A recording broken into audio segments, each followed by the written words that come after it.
Hello, Gene Schwimmer here. Welcome to today's vlog. Usually I start my vlogs out with a short subject and on to the main subject. Today we're going to the main subject because I am really disgusted. I am really disgusted by how viciously and how quickly the knives have come out for Donald Trump since the election, but especially since the riots, for which I say he bears no responsibility. The FBI has already reported, confirmed, that what happened in the Capitol had been planned in advance before even the day that Trump spoke.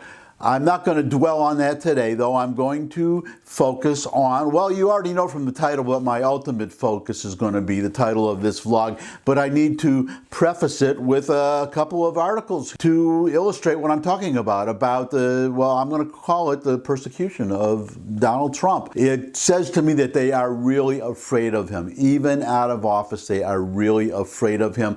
More on that later. Let me just get these couple of articles out of the way. So here's the first of two articles I just want to share with you. The first one, I'm just going to give you the title. Here it is. Former Senator Corker, quote, never, ever, ever allow someone like President Trump to serve again, unquote. So, well, you know, I'm going to jump in right here because what does that mean? Never, ever allow. My understanding is that there are no people who will allow somebody to be president. We get to vote. We get to vote. So he's not saying people should not vote for Trump again. They're saying, or he's saying, never ever allow someone like President Trump to serve again. My question is, how does that work? What are your plans, Senator Corker, or former Senator Corker? And there's a reason why he's a former senator, and Trump is one of the reasons, if not the reason, which is why he obviously hates him. But how does not allowing, what are your plans, Senator Corker, former Senator Corker, to disallow, to prevent someone like President Trump from ever serving again? I wait to hear. Now here's the second article. I'm going to go into a little bit more detail on this one. I'll read from it. This is from John Podhoretz. He's the editor of Commentary magazine, a conservative magazine, but he also does a regular column for the New York Post. So this is from the New York Post. Impeachment, the right answer to Trump's wrongs, but won't end his demagoguery. And let's just go through a couple of quotes from John Podhoretz. While history will likely record Trump's two impeachments as a towering landmark in the history of political shame, we know that shame is an emotion foreign to Donald Trump. I'll jump in here again and say, well, what history records about Donald Trump is going to depend a lot on what happens from this day forward. What happens when he's out of office and what happens if he attempts to return to office, with my vote, by the way. Most of us couldn't survive the disgrace of this second impeachment, the result of a failed populist putsch that saw a policeman murdered with a fire extinguisher and men looking through the Capitol building intent on confronting and maybe murdering the vice president. So let me jump in here again. The word putsch, if you're not familiar with the term putsch, it's German. It's a German word, and it comes from, well, the reference here is to the beer hall putsch. Putsch, or a uprising that Adolf Hitler started in the, well, that's why he went to prison, and that's why, or where he wrote Mein Kampf. It was the result of this, what is called a putsch, a rebellion against, at that time, the Weimar Republic government. So what Podhoretz is doing, he's comparing those people to Hitler. And as disgraceful and disgusting as what these people did, some of them who are, by the way, have now been identified as being from the left. How could they have been incited by Donald Trump? So you see what Podhoretz is doing. He's trying to first claim or make us assume or gaslight us that all those people who were invading the Capitol were Trump supporters. More important, he wants to create the impression, this is apparent belief, that those people represent all of us, the hundreds and, well, around the country, the tens of millions of Trump supporters. He is saying that those people who invaded the Capitol, that there is no distinction between them and us. And if you're a Trump supporter, you. Back to Podhoretz. Trump will survive it, though, and he will do what he can to twist this disaster to his advantage with his unique ability to convince tens of millions of people that his grievances are their grievances and that they should pledge their troth to him. For his most belligerent supporters, Trump is fun, and that's something special. He is what they would want to be if they could be anyone else. He is rich, but he has no heirs. He eats cheeseburgers and he likes wrestling. And so his defeat was their defeat. And the pretending is far from over. Trump must now figure out his revenge against the Republicans, who he believes double-crossed him, and bedevil the man who defeated him, and keep the revenue flowing. He will need his minions to succeed, and they will be there for him, the ones who don't end up in prison, of course.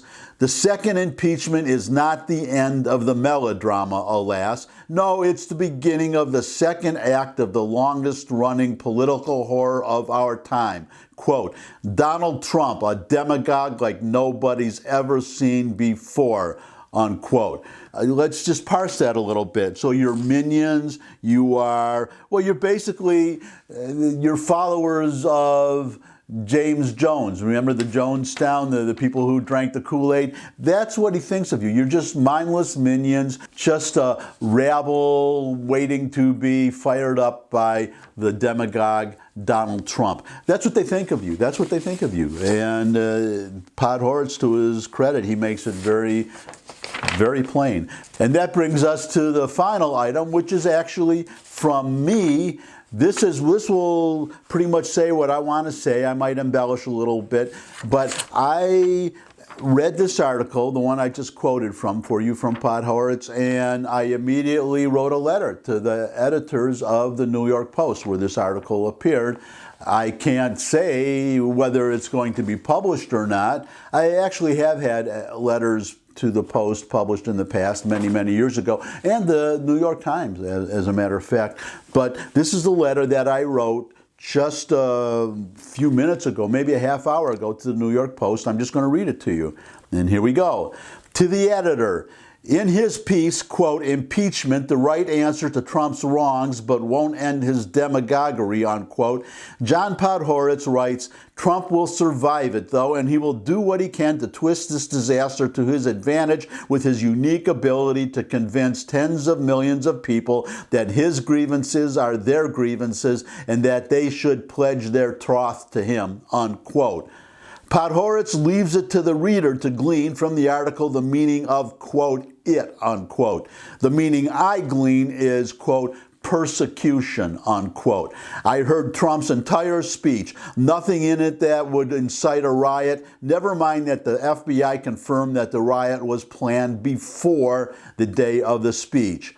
Podhoretz, his fellow travelers, but most of all Trump's supporters, need to remember, and this is the main point I want to get to today, Podhoretz, his fellow travelers, but most of all Trump's supporters, need to remember the GOP's mortal fear in 2015 when Trump announced his candidacy, that he would run an independent campaign. Now the hour has come. To Donald Trump, if you are reading this, and or to anyone else close to you, it's time for you to start a new party and start it now. With 4 years to set up a structure, collect donations, and most important, get the party on the 2024 presidential ballot in all 50 states.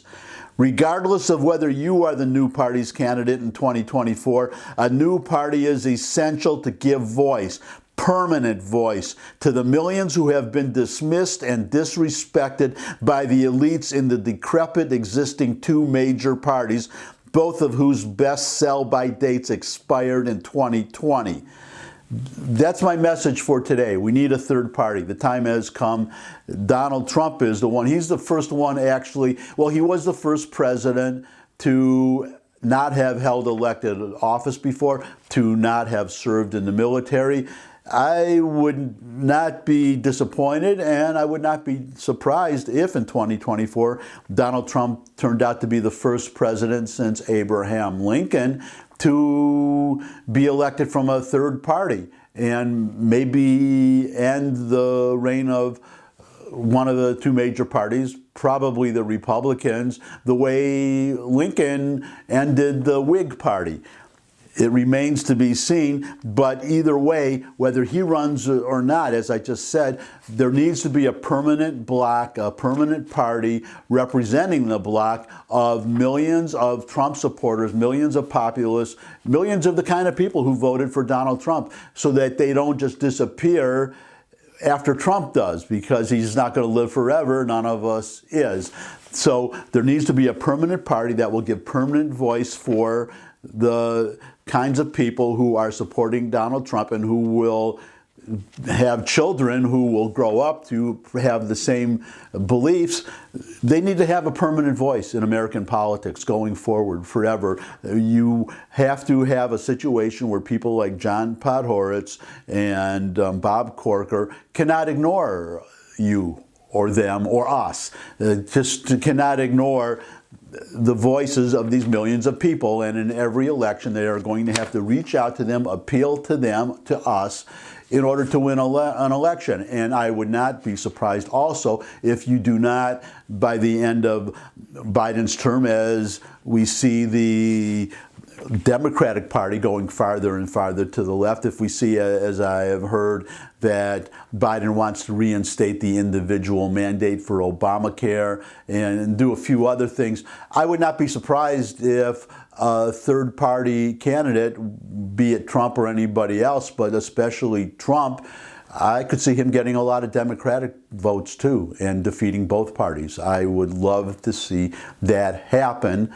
But what I would really love to see right now is a thumbs up if you like this video. Share with anybody you think would also like the video. Got any comments? Comment section below the video, where you can also ask questions, suggest future topics. You could subscribe. I love getting new subscribers. You could also visit, and by the way, subscribe to my music channel where I put my original music. There's a link in the description. Just put a new song up, and I have a new one in the works already. It should be done pretty soon, because it looks like it's going to be a pretty simple, what can I say, I was really inspired. But most of all, thanks for spending time with me. As always, I really appreciate it.